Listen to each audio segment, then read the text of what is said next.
Hello and welcome to Japan Lyric Room. In this show, we savor the lyrics of Japanese songs, exploring the meanings behind the phrases and the unique cultural backgrounds they represent in an easy-to-understand way. And I'm so excited to be digging into today's topic with you. Thank you. It's a real pleasure to be here. I'm really looking forward to walking through today's selection because it's a very special one. It really is. Today, we are turning our attention to a song that has just absolutely exploded in popularity, not just in Japan, but globally. We are looking at the song Hai Yorokonde by the multi-creator Kocchino Kento. Right. You might have actually heard this track if you spent any time online. It was a massive viral hit on TikTok, mostly famous for the Giri dance. And it even featured some really clever use of Morse code. It actually got so big that it led to a performance on the famous Kohaku Utagassen in 2024. Yeah, it was a literal social phenomenon. And frankly, if you just listen to the melody, it makes perfect sense why it took off. It's catchy, it's upbeat, it has this really infectious retro pop vibe that just makes you want to move. Yeah, exactly. But, and this is exactly why we are here in the Japan Lyric Room, if you actually stop to savor the lyrics, the theme is remarkably heavy. That is the thing that really surprised me. I was, just bobbing my head to it, thinking it was this fun party track, and then I looked up the meaning and thought, oh wow. It's not a party song at all, is it? Far from it. It deals with the concept of living with difficulty, sending out SOS signals, and it actually stems from the artist's personal experience with bipolar disorder or manic depression. It is fundamentally a song about the mask we wear. That backstory is so crucial here. I was reading a bit about the artist Kocchino Kento, and his name itself is actually a bit of a wordplay on this split persona. Can you explain that a bit for our listeners? Certainly. It's quite clever. He differentiates between two versions of himself. So there's Kocchino Kento, which translates to that Kento over there. Okay. And this represents his corporate employee self. The diligent worker who follows the rules, keeps his head down, and meets all the expectations. And then there is Kocchino Kento, or this Kento right here, which is his artist self, the one who is expressing these true, raw feelings. That is such a relatable distinction. I think so many people feel like they have a work self and a real self, and this song seems to sit right on that dangerous line where people are constantly smiling and saying yes with pleasure to meet everyone's expectations, while internally their minds are just completely wearing down. Exactly. It's about the danger of that exact performance. The song is essentially a warning flare shot up from the artist to anyone else who feels trapped in that duality. So to really understand this hidden SOS, we have selected 7 key phrases from the lyrics. We are going to walk through them one by one to uncover the Japanese nuance and the message hiding behind the beat. Let's get right into it then. Our first phrase is actually the title of the song, and it perfectly sets the scene for this corporate performance we were just talking about. Indeed. So here is the cultural nuance for the first phrase. Accepting a request with yes, with pleasure. And further responding with humbly and respectfully. Okay, so if you have ever walked into an izakaya, a Japanese pub, you know this sound. You order a beer, and the whole staff shouts Yorokonde. It's high energy, it's welcoming, it sounds super positive. It sounds positive, yes. It's basically the gold standard of the Japanese service industry. It implies enthusiasm and a total willingness to serve. But in the context of this song, and especially when it's paired with that second concept, tsutsushinde, it takes on a very different shade. Tsutsushinde, that sounds a lot stiffer, honestly. It is much stiffer. Tsutsushinde is a very formal term. It means to show maximum respect, to discipline oneself, and to act humbly. It is the kind of language you use when you are making yourself smaller to elevate the person you are speaking to. Oh, I see. So on one hand, you have this high energy, yes, with pleasure, and on the other, this very restrained, I humbly submit kind of energy. Precisely. And in the song, the repetition of these polite phrases represents a state of over-adaptation.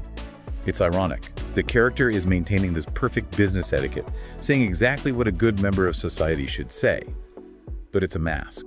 It is masking the internal suppression of their actual emotions. It's like a reflex, isn't it? Someone asks you to do something totally impossible at work, and before you can even think to say that you can't do it, your mouth just automatically says, yes, with pleasure. That is exactly it. It's the tragedy of the yes man. You are serving others to the point of literally erasing yourself. And the artist is highlighting how exhausting that performance is. You are gladly and humbly destroying your own mental health just to keep the peace. Man, that is a heavy way to start a pop song. It's like the smile is just glued on, you're saying all the right things, but inside there is a total disconnect. And that disconnect seems to bleed into how the character sees other people too. It does. It leads us perfectly into the second phrase. This describes how the character perceives the help, or perhaps the interference, of others when he is in this deeply suppressed state. Let's look at that. Here is the nuance for phrase number 2. That hand reaching out is dressed up as if it were justice itself. Dressed up as if it were justice. That is such a vivid image, but it sounds really suspicious. Usually a helping hand is a good thing, right? We want people to reach out when we're struggling. We do, usually. But the lyrics here use some very specific Japanese phrasing to color that action. First, there's the word sanagra. It's a slightly old-fashioned, almost poetic way of saying just like, or as if. It gives the line a very theatrical, staged feel. Like it's a performance. Exactly. And then he describes the hand using the phrase seigi jitate. Seigi means justice, and jitate means tailored or styled, like a suit.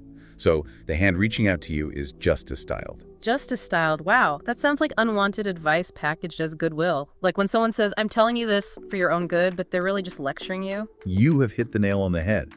It captures the feeling that the help people offer often feels like imposed righteousness.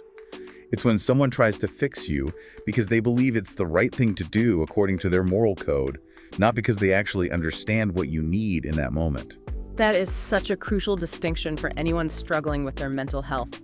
Sometimes help just feels like judgment. It feels like someone looking down on you from a pedestal of justice. Yes, it creates this feeling of being trapped by someone else's goodwill. You are drowning and you want help, but their version of help feels like a cage. It's justice imposed from the outside rather than empathy coming from the inside. It makes you want to put up a wall. If people are just going to lecture you, you just stop listening altogether. Which is exactly what happens in the next phrase. The character goes into full defense mode. Let's move to phrase number 3 then. Surviving reluctantly while holding up a shield against those who refuse to understand reason. Okay, there is a lot to unpack here. Let's start with the people we are hiding from, the ones who refuse to understand reason. Yes, the Japanese word used here is wakarazuya. This defines a person who is stubborn, someone who refuses to listen to reason no matter how much you try to explain yourself. Oh, I think we all have a wakarazuya in our lives. Maybe a boss, maybe a family member. You explain your situation, you explain why you're struggling, and they just don't get it. They actively refuse to get it. Right, and because those people exist, perhaps they are the exact same people offering that justice-styled help we just talked about. The lyrics say we have to use a tate, which means a shield. So it's a survival strategy. It is. But notice the adverb used here. Iya. It means reluctantly or unwillingly. The lyric mentions surviving reluctantly. It acknowledges that we aren't thriving. We're just surviving the day. We're dragging ourselves through it, holding up this shield to protect our hearts from the unreasonable people just trying to make it to tomorrow. Surviving reluctantly? That resonates so much. It's not about flourishing or being happy. It's literally about just not getting crushed. It paints a picture of someone who is really in the trenches. And yet, and here's the massive paradox, the song itself sounds like a festival. It's so happy. That paradox is central to the song's brilliance, and it is explicitly referenced in our fourth phrase. This is where the song really embraces its own contradiction. Let's hear the nuance for phrase 4. In the depths of rock bottom, play the festival music and dance anyway. This is such a powerful image. We have these two concepts, rock bottom and festival music.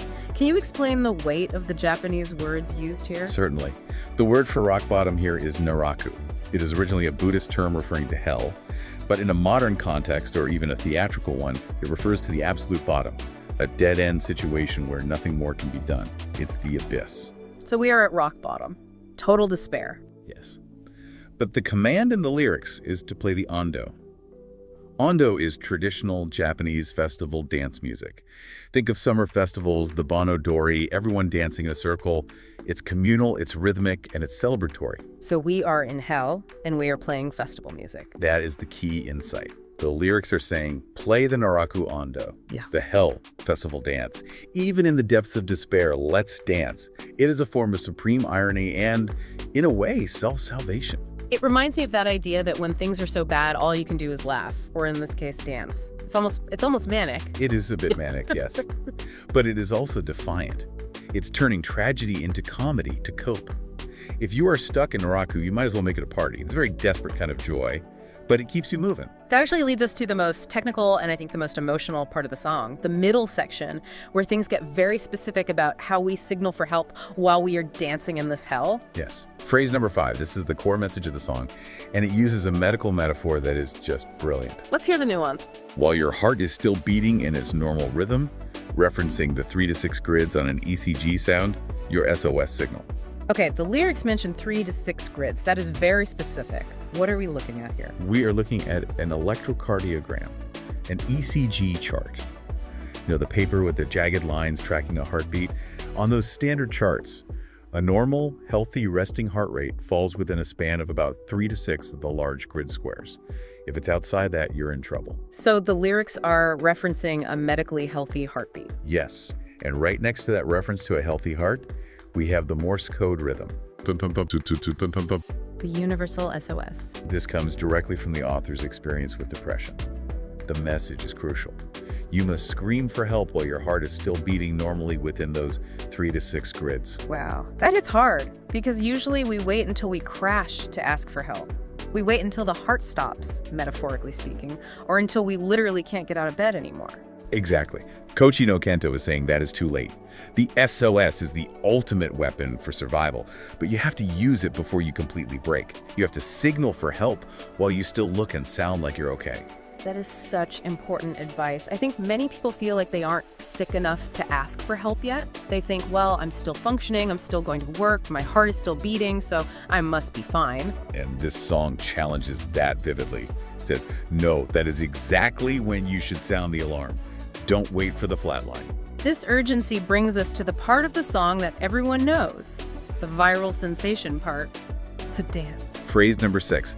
This explains the physical sensation of that urgency. Let's hear the nuance. Keep dancing desperately while you are at your absolute limit. This is the famous Giri dance. Yes.